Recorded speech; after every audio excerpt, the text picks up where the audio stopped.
I'm Aiman, and welcome back to one of my auto repair videos. In this video, I'm going to show you how to remove and replace the brake rotors, or discs, for a Honda CRV 2014, which also applies to 2011 to 2016 4th generation models. Now, if you haven't watched my video on how to remove and replace the brake pads, make sure you watch that first, because in order to access the brake rotor, you need to remove the brake pads first. And the reason that we separate the two videos is because some people actually take out the brake pads first and then search up how to remove the rotors. So this is particularly geared towards those people. And if you don't know how to take out the brake pads, then of course you need to make sure you watch that video first. But if you're here, you might as well also check out the full-length replacement of both the brake pads and the rotor, which we'll put in a full-length video, which will also be, this clip will probably also be in that video. But anyway, we're going to get right to taking out the caliper bracket, and after we take out the caliper bracket, we're going to take out the rotor, which I'll show you now. Alright, so in order to take out the caliper bracket, we need to take out these two bolts. This one right here, and this one at the top here. These are actually number 17 bolts, I believe, as opposed to the front, which had number 19 bolts. So these are 17mm bolts. We're going to take them out using probably a breaker bar, because these are actually torqued to about 80 foot-pounds, which, you know, I might be able to do it without a breaker bar, but just for like convenience, it's probably better to do it this way.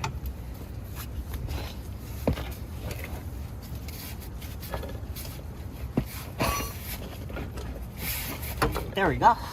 It's loosened at the top here. Let me just loosen it one more time.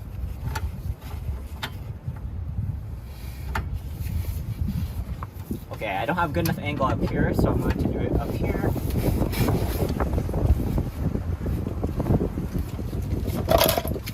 Okay, so now we're going to use a ratchet wrench for this one because I don't have a good angle with the breaker bar, so that I can also show you my strength.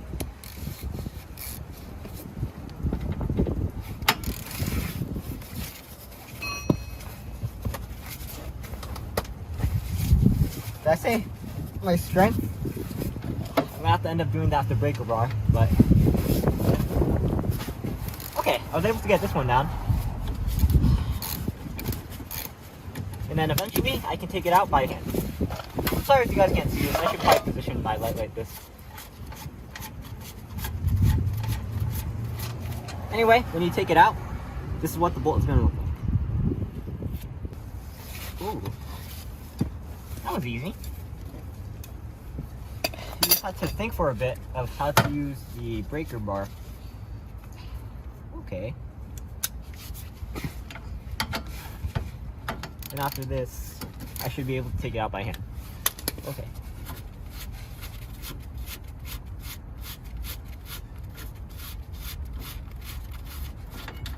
So after we take out this bolt, which is the same, so don't be afraid about getting it confused with the other bolt. You can set these aside and take out the caliper bracket. I also forgot to mention in the other video, take out the clips. So hold on, I'll film a clip for this real quick. Hold on. Okay, so now we can take off the caliper bracket, and it goes off just like that. Very cool. And now you have to come back outside so that you can see the rotor. Alright, so now the rotor, in order to take this off, we're going to need to take off the screw right here. And you can use a screwdriver for that, but sometimes it won't come off. And you shouldn't try to continue if it's too hard to unscrew. You should try to use a specific tool that looks like this to take it out. And what this does is, I have a dedicated video on this, so check it out if you're interested. But basically, when you try to loosen it, you knock it with a hammer, and as you knock it with the hammer, it turns the screwdriver, but with the force of the hammer. So it ends up rotating the screw instead. So now I can take this out.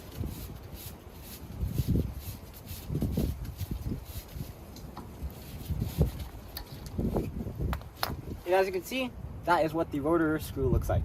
Now keep this because they actually don't provide a replacement rotor screw, but they are cheap. They're about $4, 4 for $5 at Lowe's. So don't worry about losing these, but or stripping these, but make sure you keep these. Okay, let's take a look at the rotor.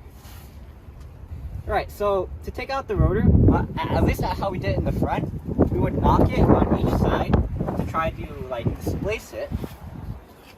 But sometimes that didn't work, so we also had to use a specific, like, we put bolts into the holes on the rotor, and then we screwed in those bolts. And as we screwed in those bolts, the rotor would be like pushed out. It looks like we have those two holes to do that. So when we actually do it, we're going to try doing that if the knocking doesn't work.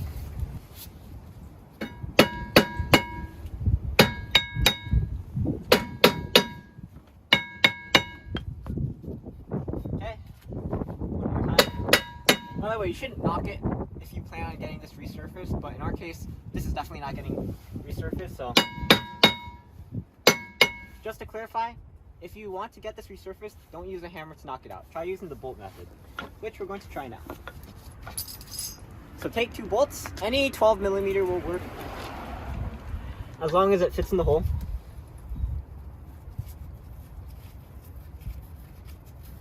And then we're going to use my Milwaukee to put it in.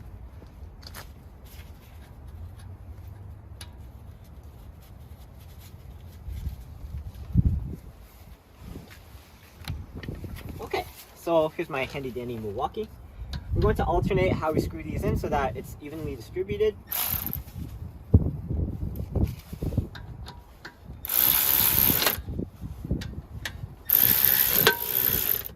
And as you can hear from that sound, the rotor came off. I'm just going to screw it in a bit more, just for affirmation.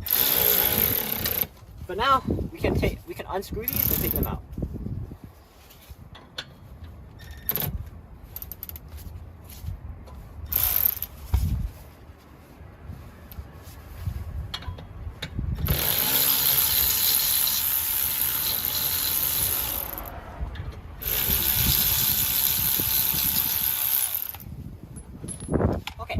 Try to take the rotor out. I might have to knock it, but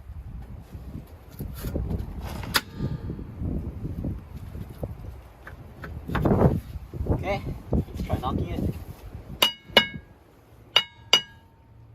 And as you can see, it's very wobbly, so we should be able to wobble it out. Alright, so we ended up taking it out. It required a bit of finagling. When you take it out, make sure you save the rubber piece. Where'd it go? Down here. So it looks like, oh, it's just a guard. It doesn't look like it actually connects to anything. So it's just a guard for the front here. Okay. So now we're going to compare this to the new one.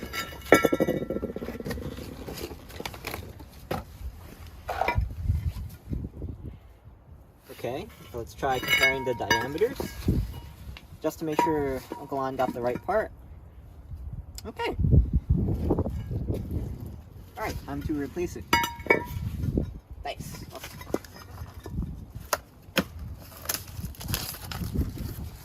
Oh, by the way, this right here is actually the handbrake mechanism. It's in the rear. It actually uses a drum brake system rather than the one that you're used to with the pads.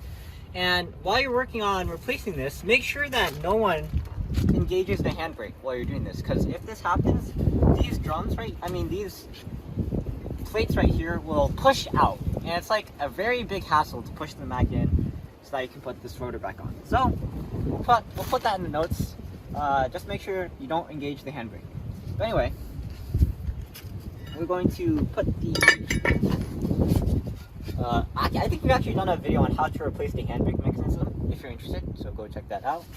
But in order to put the rotor back on, make sure you locate where the screw goes in. Alright, so the reason that they have 2 screw holes is because if you end up breaking one of the screws, then you can use the other hole to secure it. So very simple. We're just going to match up these 2 screw holes with screw holes down here. Make sure that the screw hole you make sure that you know the location, if it goes before the bolt or after the bolt. But anyway, we're going to take our rotor screw and put it back on.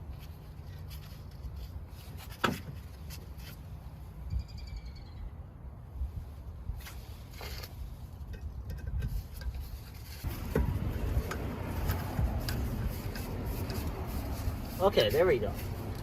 So you have to hold the rotor up while you tighten this, and then eventually it'll catch and it'll tighten. So as you can see, we have the rotor back on. The next step is to put the caliper bracket on. Before we continue, don't forget to put the rubber part back on. So when you just push in. Alright, so before I continue, I actually have to say about the dust cover here, the rubber one. It's actually better to put that on before you put the rotor on, because if you don't, it'll actually fall through if you push too hard.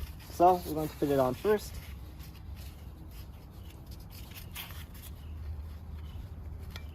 Okay, make sure that's not too far, and now we can put it on. Okay.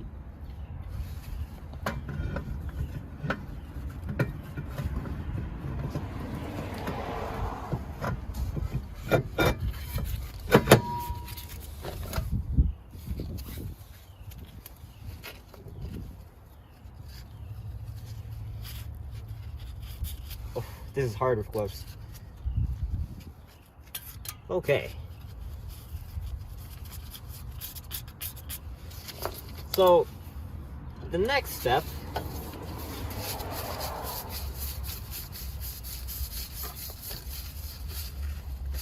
after we have all this on is to put the caliper bracket in. Okay. So the caliper bracket, oh, by the way, installation is the same as removal, but in reverse. So we're just going to take the caliper bracket, position it back the way it originally was.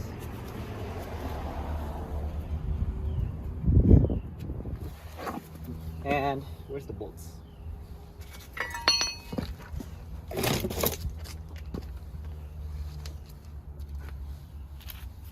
Okay. We're going to position it back the way it originally was.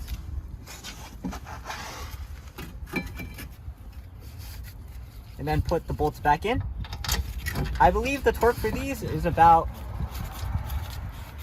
80 foot-pounds. I have to check on that. I will check right now.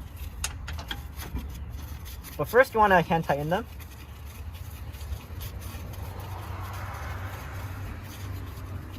And then use a torque wrench.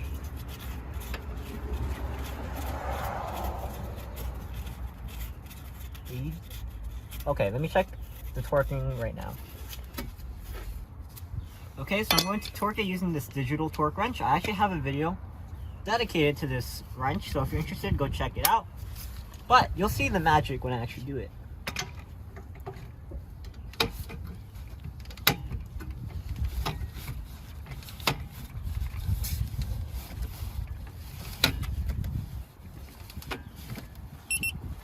As you can see, when I have it to 80 foot-pounds, it torques exactly to 80 foot-pounds, and then it beeps. So now, same thing with here.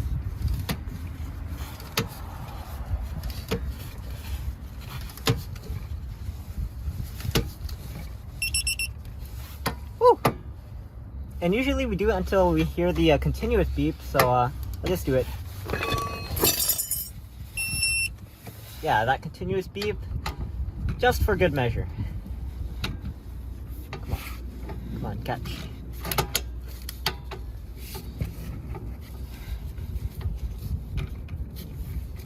There we go. All right. Oh, so that was it. All right, so that was the removal and replacement of the brake rotors, the rear brake rotors on, or discs on a Honda CRV 2014, 2011, 2016, 4th generation model. We're going to be continuing this job by removing and replacing the brake pads. So go check out that video if you're watching the rotor video right now. So, I'll see you there. But for now, I'm Aiman, and thanks for watching. Please like and comment, subscribe, and look at videos on EyeOnAiman, especially the videos on removing and replacing parts from the Honda vehicles, because I'm pretty sure we're probably like speed running through all of the models, like the Civic, the Insight, the Accord. Now we're doing a CRV. So I'll see you there. But for now, on to the brake pad video. Whew.